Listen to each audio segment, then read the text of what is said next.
Elderly people often have limited regenerative abilities and are more susceptible to diseases, syndromes, injuries, and sickness than younger adults. They also face socioeconomic issues such as loneliness, stereotyping, discriminatory practices, prejudicial attitudes, fear of death, fear of disability, segregation, rejection, financial hardships, and digital ageisms, among other encumbrances. On today's episode, we engage with a non-profit organization whose sole mission is focused on addressing the issues, problems, and challenges that senior citizens have to contend with in their daily life. Welcome, Mr. Yinka Ajomale, Executive Director, Center for Aging, Development and Rights of Older Persons. Now, what instigated your decision to found this NGO devoted to advancing the welfare, wellness, and well-being of our senior citizens? Thank you for having me on your program. Pleasure. Many years ago, Yeah. I came into the aging world through contact with some people, and by virtue of the fact that I did a master's program in social work, and I specialized in the only one in the class of 62 who decided to specialize on aging. And then when I came out, I worked with an organization called Ages International. Ages International. African Gerontological Society, and then now became Ages International, Ages Nigeria. That's what you call it today. Okay. And this organization was actually set up to create awareness on the challenges of old age, to train people, to educate professionals on caring for older persons in our society, to do research so that we can have evidence-based data to go for advocacy, particularly with government. We were supposed to, from ages, these were the basic objectives. Evidence-based Yes, research. evidence-based research, and so that we can use data and evidence that we get from these studies to advocate for better policies to improve on the quality of life of the older persons in the Nigerian society. But along the line, this organization became more like a social group, because majority of our members, people who are 60 years and above, are retirees from the academia, Naturally. from the civil service, from the Professionals business from community, diverse various backgrounds. So it became more of a social club. And then a few of us who were members of Ages now felt, why? If the objectives of Ages are not being pursued, then there should be an alternative. And this was what necessitated the founding of Center on Aging, Development and Rights of Older Persons in 2008.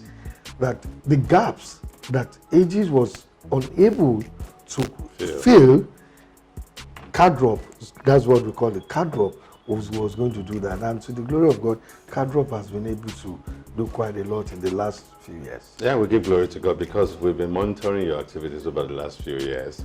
And it's because we've seen that you've been able to successfully hold your ground in the area of your mission and objectives.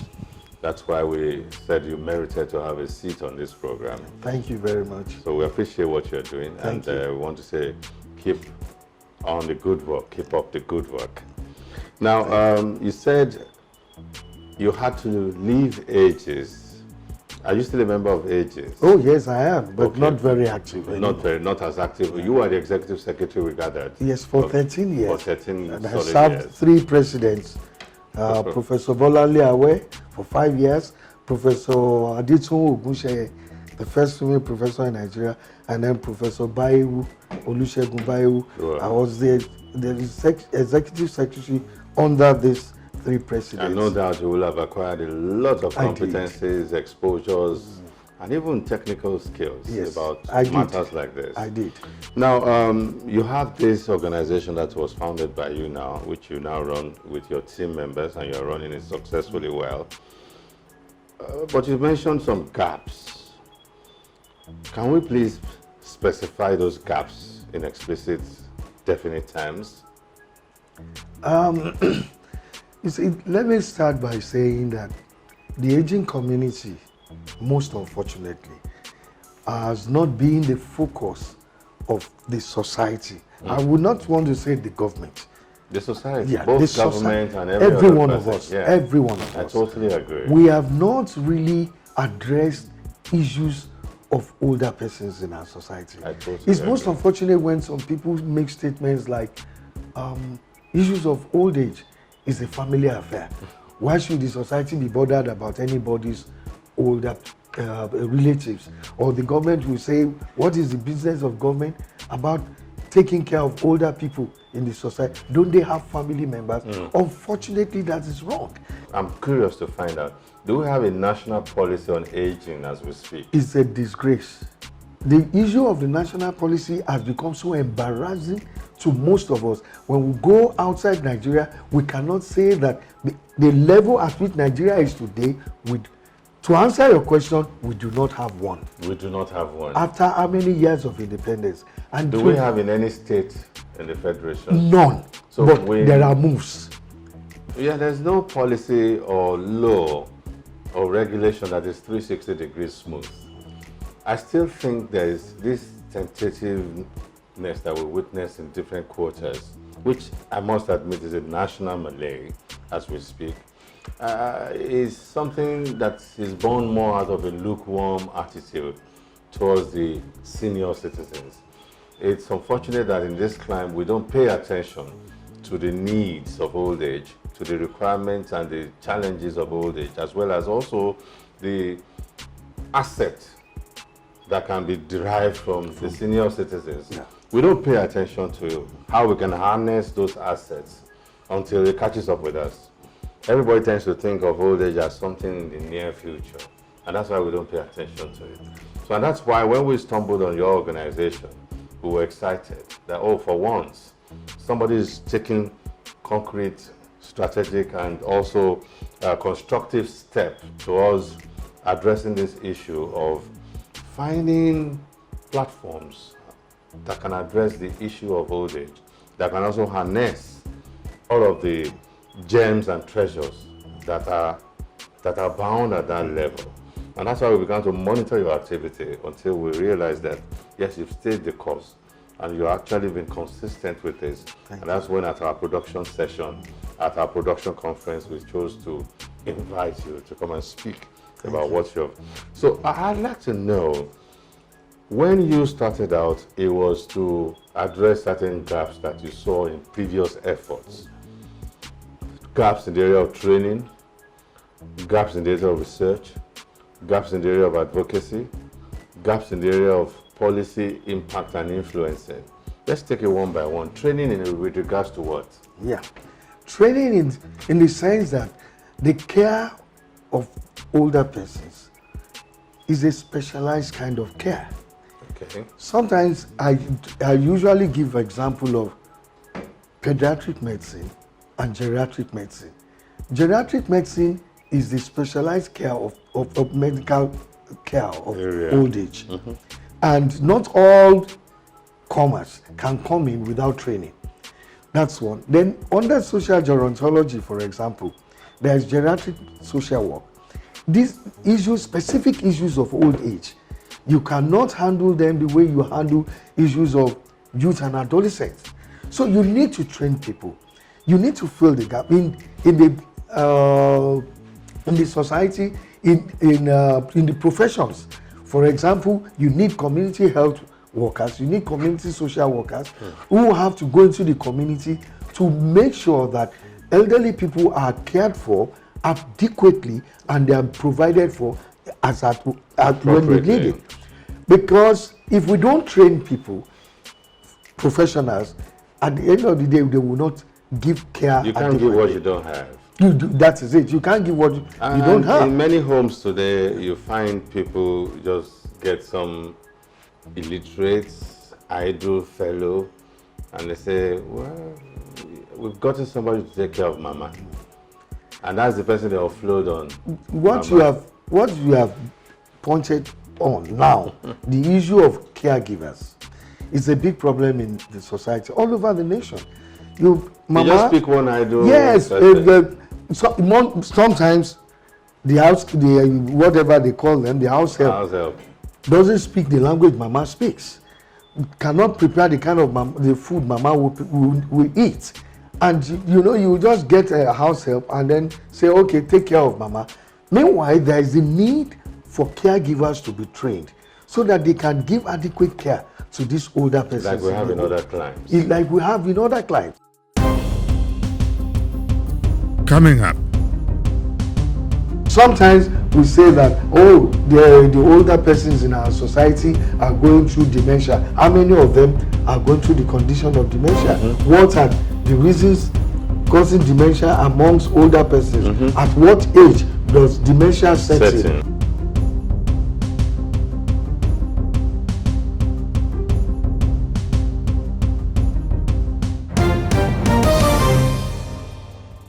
So you've seen this gap. Yes. And you've been trying to fulfill it. Yes. So how have you been feeling it? So what we do is we train caregivers, we train social workers, we train even medical doctors. Though our organization, most times we are invited to programs that are training programs created by university teaching hospitals for doctors. Okay. And then we contribute facilitators to complement their training focus in other their areas. own efforts. Okay. Their own efforts. So, for example, most times at University College Hospital Ibadan have training for doctors who want to specialize in geriatric medicine. We are invited to take a few of the sessions there. So that's what we've been doing. Then social workers, we train them to be able to go into the society and give adequate care to older persons. The most especially caregivers. Most times caregivers are not trained. And when they are not trained, they don't know what to do. They don't even know the appropriate... Do we have professional caregivers? Yes, we do now.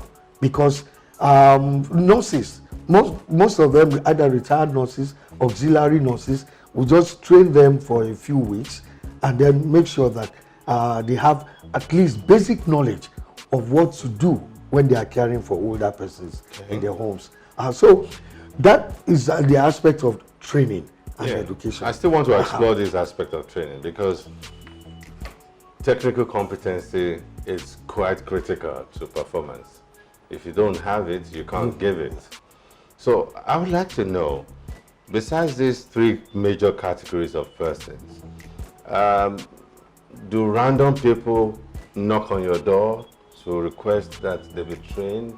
No. Or do you proactively go out of your way to get people into the bowl? Yes. By way of participants at your training session? Yes. What we do, because sometimes we've had training programs that we have daughters-in-law. Very unusual. They will just come in, apply for the training program, and they will come in and say, yes, my mother-in-law, I want to have adequate knowledge on how to take care of her. And you know the issue of mothers and daughters-in-law. Daughters-in-law. So sometimes people like that come into our training programs. And then individuals, then those who have plans to eventually travel out to use their skills abroad. Okay, so you issue certificates? Oh, we do. Okay. We do issue certificates. So some who plan to relocate abroad? Oh, yes. Do come in also? Many. It has even been an upsurge in that area in the last 4 to 5 years. People who have a master's degree, they want to come and have training of a few weeks because they have opportunities to go and work abroad in Canada, in the US, or in the UK. So these are people outside the professionals that we also train. Wow. So it's a good thing that you said you issue certificates, which means that the modular content is not something you toy with. No. How did you come up with the modular content? Okay. Many years ago, at the inception of CADROP, 2 members of our team were outside on a training program, specifically in Canada. And then they came back with the training manual of a well-known group in Canada. And then we decided to draw up ours after that. Domesticating it. I was going to ask. That's it. Domesticating it. Because the Nigerian circumstance of the senior citizen in Canada will be largely different. There will be points of convergence, but it will be largely different from the circumstance. Certainly. So what we did was we tried as much as possible to make it suit our own society, so that the older persons, though generally they have similar challenges. Yeah. But because of the environment, the society in which they live in, it's quite different. The variables here are different. They are quite different. So we needed to domesticate it to our society, and that's what we did. And it's been working for you. It's been working. But do you have supervision by, peer groups internationally? Because peer review and peer certification is critical to anything that has to do with knowledge, know-how, and skill acquisition. So what we do as much as possible is to attend international conferences. Oh, okay. I've been privileged to be in many, and I was even on a trip to Australia about 3 years ago, for about 6 weeks, and there I was in a class with people from various countries across the world, and then we were able to compare, and like you said, peer review of our activities there, and we know that though we are not up there, we are not providing the kind of services they provide in the advanced countries, but at least we are moving up. The structures are absent, but when you look at where you are today and you compare to where you were when you started in 2008, it's been a far distance. It is. We also monitored and we've seen that you've made some leaps, as it were. And let me also add that attending international conferences is also a veritable form of peer review and peer support, as well as peer insemination. So it's a good thing that you do a lot of that. I want to also ask you, when it comes to your training program, do you have a train the trainers scheme? Oh, yes, we do. What we do, if most of our training is we train trainers who go especially to the local government areas, down the grassroots. For the auxiliary? To train more people, especially community health workers and community health extension workers. So we train them to go and train others at the grassroots. At the grassroots. So what other category of person is qualified to partake in the Train the Trainers program? Anyone who who wants basic knowledge of caring for the elderly, we admit them. Even the elderly themselves, because sometimes a 67-year-old woman might be the caregiver of a 73-year-old spouse. So they come in and say, "Wow, I want to be trained on how to give my husband better care." So we have people like that who also come. Have you also had a case of an individual coming in to be trained on how to take care of the elderly so that he or she can take care of him or herself? Not really. Okay, it's always about a spouse or some dependent. Yes. But sometimes some of them come and ask questions. And then we also go to groups of elderly people and train them in churches, in within the city. You see groups of 50, 60 elderly people, and then we train them on how to take adequate care of themselves. There are topics that we treat with such people, trying to make them see why they don't need to wait until they get a caregiver to be able to take care of themselves. Wow. And I also want to reckon if you have materials that you give out that can be utilized beyond the training period. Oh, yes. That's what we do. We have packages. When they come for training, that's part of what they pay for. We give them these packages that they can use when they get home. Publications? Publications. What about electronic materials, considering the fact that we live in a milieu where a lot of people really are not too attracted to reading? Sometimes what we do, especially with medical doctors and nurses, yes, we send them soft copy. As soft copy of the publication. Of the publication. I'm looking in terms of audiovisual materials or even audio materials. Do you have such plans in the works? Of course, we do. We do have plans for audiovisual materials, but for now, no. And then we have some constraints. Sometimes, because you cannot just depict pictures of older persons without permission of family members. True. So we are restricted to using audiovisual in our training programs. For example, sometimes we will do recordings of how to lift older people, but we try as much as possible not to expose the identity of the people in this video materials that we use. I think also, if I may just be permitted to drop that in, you have not intentionally sought out persons who would not mind participating in such video exercises. Maybe when the camera stops rolling, we'll explore that further. Okay. But staying on this, I'm still interested in a training program that is not a one-off, that is not restricted to the training period. These days, new ideas, new methodologies, new strategies are coming up every day. So the need for constant update and upgrade is absolutely important. So I'd like to know if you have in your plans, or if you find it attractive, to have like an online platform, on your online platform, to have a session where people can come in from time to time to access materials, both publication, e-publication now, and electronic materials like audiovisual materials from your website. Yes, we do, because we have a website. I know. I went there. But unfortunately, most of these materials are not there. That's what I'm saying. Why? Because some who are expected to come for our training programs, when they have access to these materials, they will not come. True. And so at the end of the day, we will be on the losing end.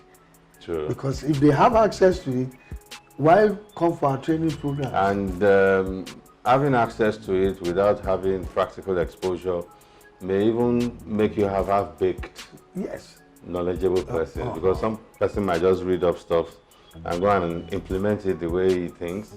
Whereas if he has come for training, he will have been better informed. He will have been better informed. But because he has access to these materials on the internet, he is not likely to come for. Yes, but can we still have something like continuous education for persons who have participated at your training? Perhaps maybe they have their own personal codes, login codes that they can log in after their training program and still be able to access follow-up materials. You know, it won't be the main thing. What they get when they come for training will be foundational, but subsequently they can have articles, they can have some exercises, they can have some footnotes that they can access on a periodic basis. Yeah, anyway,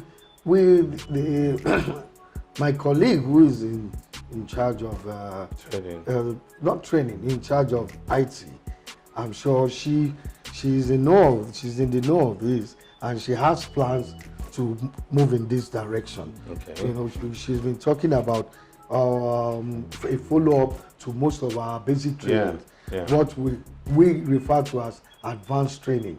That if they have the basic one, then they should have the advanced. Yeah. But like you said, we can make use of the internet, the website. So that anywhere people are all over the world, they can always access our materials. Mm-hmm. All they need is a code.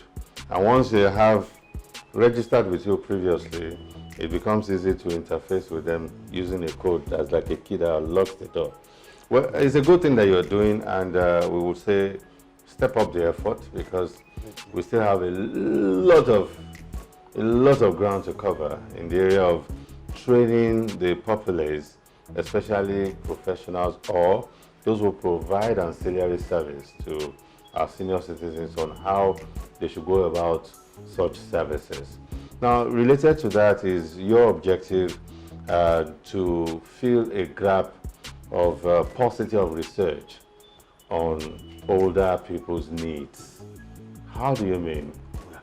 You see, like, whatever we do in the center and we don't carry out studies, because the objective of the center, one of the objectives of the center is to have evidence-based data that could be used for advocacy. I mean, if we know the number of elderly people who have such kind of challenges or this other type of challenges, we can now draft on this line, to draft a policy or to advocate for a policy to be drafted. So we emphasize so much on research that we cannot just say this is this if we are not sure what it is.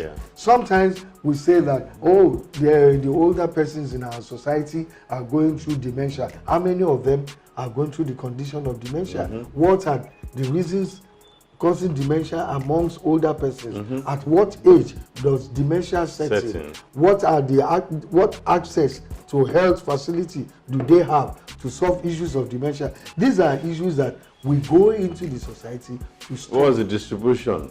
Yes. Which geographical area? Yeah, has are more cases of dementia. What are the risk factors that are necessitating dementia amongst this set of people?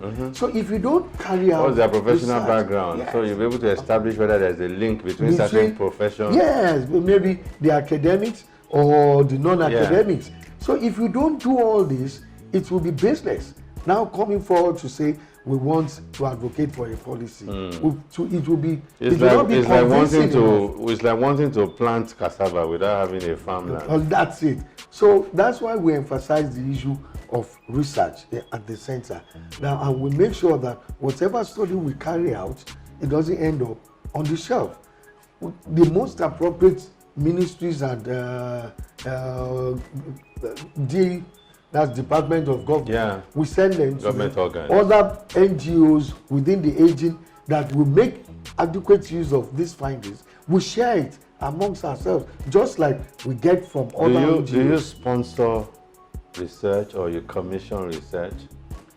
What we do is we collaborate with institutes across the world. Okay. For example, we had one a few years ago on health determinants in old age, in conjunction with Oxford Institute of Population and Aging, and it was funded by Wellcome Trust of the UK. Okay. Because these are large-scale studies that need large funds. Of course. You know, across the broad spectrum. Yeah, it was across.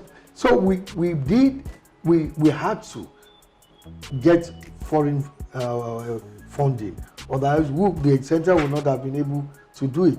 That's one. We had this other one too, in conjunction with a group in Australia called Spark of Life. Okay. They are more into solving problems of people living with dementia without drugs. Without the use of drugs. And so it was a large-scale study we also did. It was within Ibadan. And at the end of the day, we were able to get a lot of parts out of it. Then we have done little studies there and there, small-scale studies. There was one we did trying to understand what people feel about abuse of older persons. And to our greater surprise, even in an enlightened society like Ibadan, a lot of people believe that it doesn't exist. So how do we know that people believe that elder abuse does not exist if we don't carry out such studies? If we don't carry out such studies, we wouldn't know. And the studies will grind into the simplest base. Yes. For us. But do you partner, because you mentioned organizations and academic institutions as well as research centers. What about individual researchers, maybe postgraduate students or just someone who wants to write an academic paper? Can you approach your organization? Many do. Many do. Many who go on the internet and see what we have done and what we are doing, get in touch with us. Students, postgraduate students, PhD students, all across the world. They get across to us and they collaborate with us. Some of them for their thesis, their PhD thesis, some of them for one paper. Even those who are in the academia today, we have a working relationship with a lady in University of Nigeria, Nsukka, who, whatever studies she wants to conduct in this part of the country, she gets in touch with us. And then we assist. What kind of support or assistance or collaborative endeavors do you provide in specific terms? Is it money? Is it data? Is it materials? It's materials. Or network? And then materials and manpower. For example, the one, a lady came, a professor in Kenya, who came with a study that she did. It was a comparative study between Kenya and Nigeria. We were able to give her map. I was part of her team. She was the. So you have a ready pool of manpower. Yes. People who have expertise yes, in matters like this. We go into the interland. We help in focus group discussions, in-depth interviews that she conducted. And they don't have to pay your.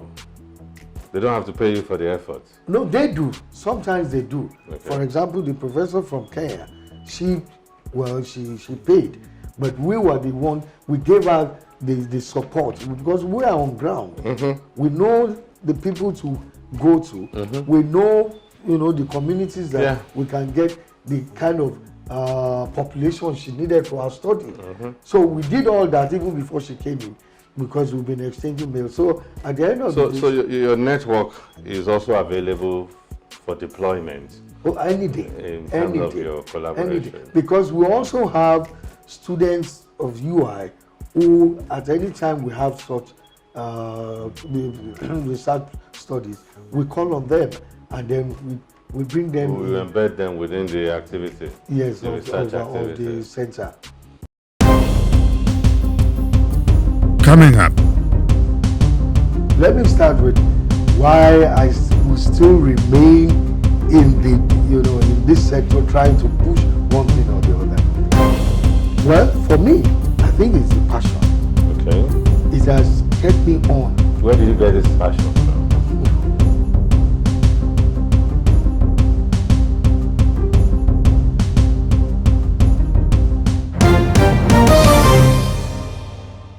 Now, this research efforts that you have participated in, or sponsored or facilitated, the outcome, you say you distribute to many government organs and what have you.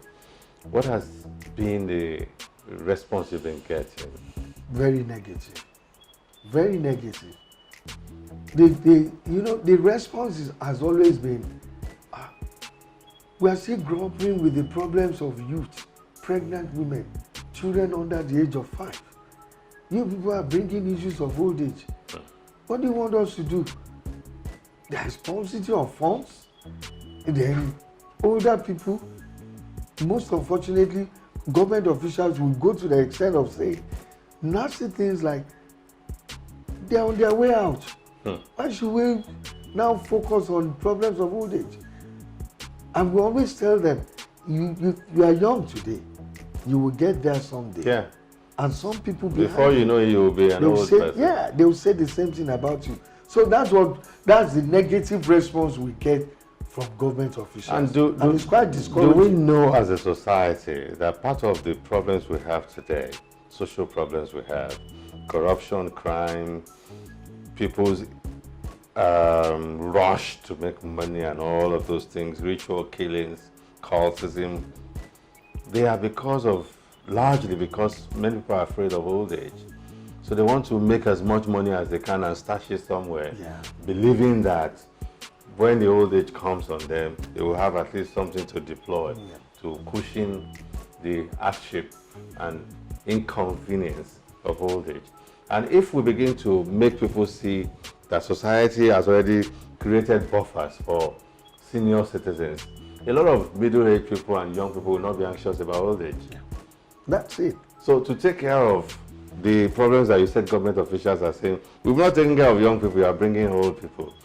The truth is that to take care of that problem, you have to take care of the old people. Yeah. When you take care of the old people and everybody sees a future they can look forward to, that's madness to acquire and to slice other people and to kill other people just to get ahead. It will diminish. It will diminish. It will drastically reduce in the society. I mean, I travel abroad, different countries, and the people I stay with, when I don't stay in hotels, I know where they keep their keys. So when I go about my own business, they just tell me, when you come back, pick the key under the doormat. The footmat. Footmat. Or some of them will say, when you come back, just open the door. Put your hand inside and open the door through the mailbox. They will have this mail, something. Just And I was like, what about your neighbors? They said, nobody goes to anybody's house to steal anything. That's it. Because nobody needs what you have in your house. Because everybody recognizes that when they are old, at worst, they will find themselves in old people's home, and the government already has a structure, nurses and what there are have you. subsidies to facilities that they have access to all facilities, and they are highly subsidized. Yes. So but we still haven't gotten it. But we pray, we hope, and we advocate. And that's why we're having this kind of conversation on this platform, to push those ideals out there and let people recognize that when you take care of the needs, the wellness, the well-being of the senior citizens, a lot of our social problems will diminish because people will not have anxiety about the future any longer. Now, I want to know, because I'm curious, you get these negative vibes when you take your research findings around. You get negative feedback. How come you're still standing strong? You've been in this beat for almost 17, 18 years now. Yes, certainly. And in 17, 18 years, you've gotten negative response virtually across board. Even, I want to imagine, from friends and family members, and you're still going on strong. What keeps you going? You see, I look at the older people as a group that you need not neglect. And if you really want to have the society, like we said, on the right path, on the right channel, we have to consider them. Now, what I mean by consider them is take adequate care of them. With all the negative responses we get every day, my colleagues and I, we still believe that someday we will create a society that will recognize the importance and the high significance of the older persons in the society. Yeah, which brings me to the next gap that you sought to fill, which is advocacy. And I deliberately asked that question of, despite all of these negative, discouraging responses that you've been getting, you've still kept, pushing on. And I wanted to know, what is it that helps you to keep going on? And the reason why I asked that question is because passion, energy, vibrancy determines your advocacy efforts' success. Let me start with why I will still remain in the, in this sector, trying to push one thing or the other. Well, for me, I think it's the passion. Okay. It has kept me on. Where did you get this passion from?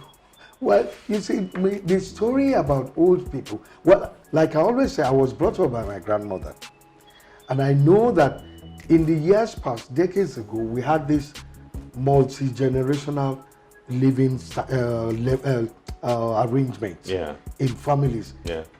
And I see it as if my grandmother in particular, if she wasn't there for my siblings and I, it would have been very difficult for my parents to really train us, because I come from a family of professionals. My parents were, they were professionals who had to go to work and who had to leave us to our grandmother to take care of us.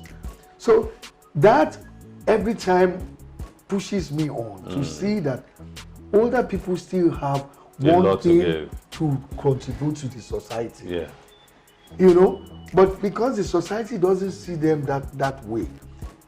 And I know that, older people, like I tell people, they are a bundle of wisdom. Yeah. And if you have close relationship with them, you will see that many things you will know. Yeah. Things that you ordinarily would not learn in the classroom. You can't read in any textbook. You can't read in any textbook. You're right. But hobnobbing with them, you'll be better equipped even to face the challenges of life. I can testify to that.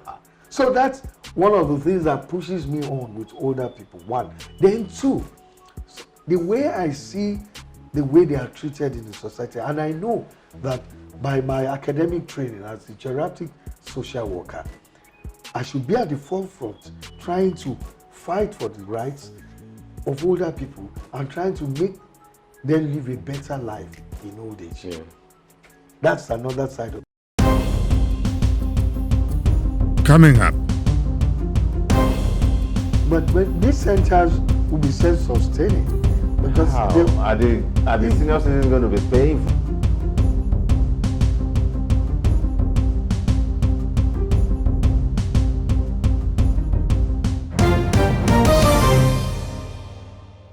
you were talking about public transportation for older persons.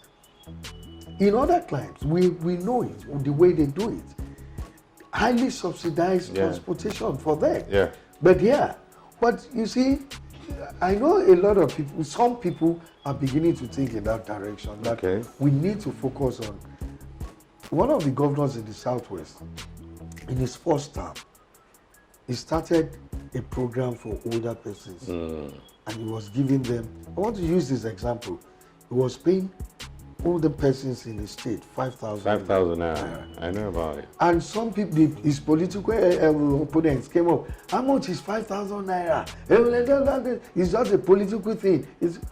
But you see that 5,000 naira, it goes a long way with an older person. Yeah. Most of them have issues with their health. They are either hypertensive, diabetic, or they live with chronic arthritis, or some of them have rheumatism and the rest of it. Eye issue. Some are hearing impaired, and some have either glaucoma or cataract. Yeah. And all they need is eye drop, 600 naira. Hypertension drugs, not expensive. At the end of the day, their monthly drugs, the medication, it might not be more than 2,000, 3,000. That's one. And then some of them even say that for the government to remember that they exist and made a policy to pay 5,000, it gladdens their heart. Which goes a long way. It goes a long way. When your heart is warm. Yes, it gladdens their heart. That the government even recognizes that, oh, they exist. Give them 5,000 naira every month. The money might not be much, you know, but the fact that they see it as, oh, we are recognized, and they are giving us this money, and it takes care of one or two things, two basic needs. They are happy. Yeah. And when they are happy, you know, they are in good health. Organ yeah, they are in good health. Enjoys it. Yeah, because when your heart is merry, the entire body begins to receive positive life. That's it.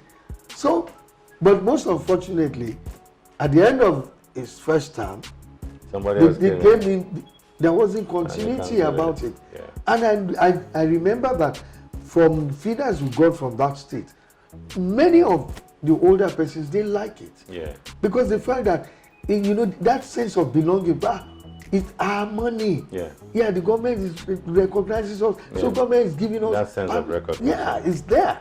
So there's a lot. But fortunately, I think from what we have gathered recently, it seems like they're about to revive it again. That's it. Some time ago, we had this program that we call the intergenerational program, where we brought in teenagers, people in their early 20s, young people in their early 20s, and then brought in the older persons too. Wow. And then it was fun. Though it was an atmosphere of fun, but there was this intergenerational exchange of ideas. The younger ones wanted to know how these older people became successful. What challenges did they go through before they got to the position they are today? You know, and at the end of the day, the younger people learned quite a lot from these older persons, to an extent that it started relationship, individual relationship. Mentoring. That some of them had to become, the older people had to become mentors to the younger ones. Which is what we've been advocating. And then the younger ones, I remember there was a particular 16-year-old girl who established a relationship with one of the older members of the organization. She goes there to help her do her hair.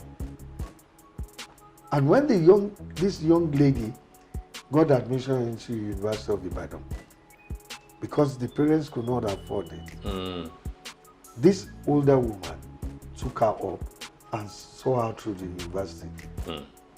and many others like that. You know, but this specifically I monitored because we even had to go on a courtesy visit. So those are the kind of things that the society needs now. You know, get them young and get them into the bowl as young as possible. But setting up, I'm still interested in this your community project. Setting something up is one thing. Sustainability and maintenance is another. So what's the effort you have in your proposal? Or rather, what is the thing you have in your proposal that will ensure that the center will be properly run on a sustainable basis? Well, we've been able to establish a structure. Tell us about it. We have a board of trustees with eminent Nigerians. And what we did is, because we wanted it to have a national outlook, because we have plans to even have offices in other parts of the country. Members of our board comprise of people from each of the 6 geographical regions of Nigeria. Yeah. And then we have a management team that runs the affair of the place on The center. of the center. And then we have other staff. For some time now, we've been having we've been trying to establish that structure such that, like you said, it has to be sustainable. And but What about funds to keep the operations going, the overheads, the recurrent expenditure? Where would that come from? it comes from the members of the board of trustees. 1, then 2, at a point we established a business on the side. What we get from that business is what we plow back into the center, but it's not enough to take care of the overhead. It can't be. It's not.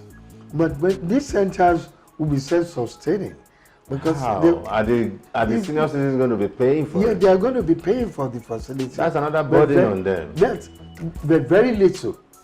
They'll be paying very little for the facility they come to enjoy. The one the pilot one we had many years ago through Aegis in Bodija, you know, they come in and pay as little as 200 naira to have access to. So what happened to the pilot one? Well, it's a long story, but the owner what happened was, it was well established. Yeah.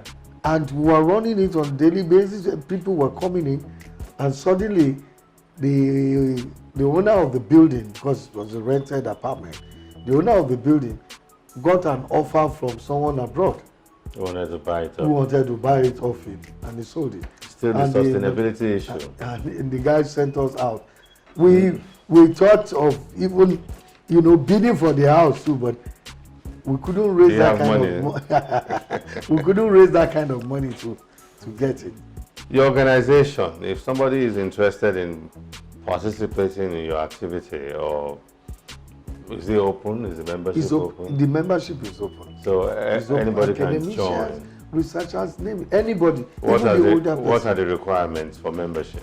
All you have to do, go on the website, complete the membership form, and just click submit, and then we get back to that person. And when you have our regular meetings, we invite you. So what will be my duties and my obligations as a member? You have to come in line with our objectives, and wherever we can make use of you, we'll go ahead and use you, at least for our programs. You have about 6 departments now, Yeah.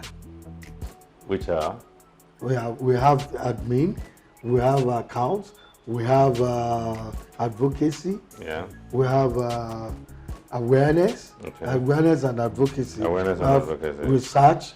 Research and training. Headed by a recently promoted So professor. if I become a member, I may have to choose from either of these 6 areas, either from advocacy and awareness, you could join 2 or 3. research and training, or fundraising and network development, or finance and administration, internal audit, or even public policy advocacy. But those we have in admin and auditing, finance and auditing. They are regular staff. They are regular staff. So the others are where we could plug ourselves in: advocacy, awareness, research, training, and so on.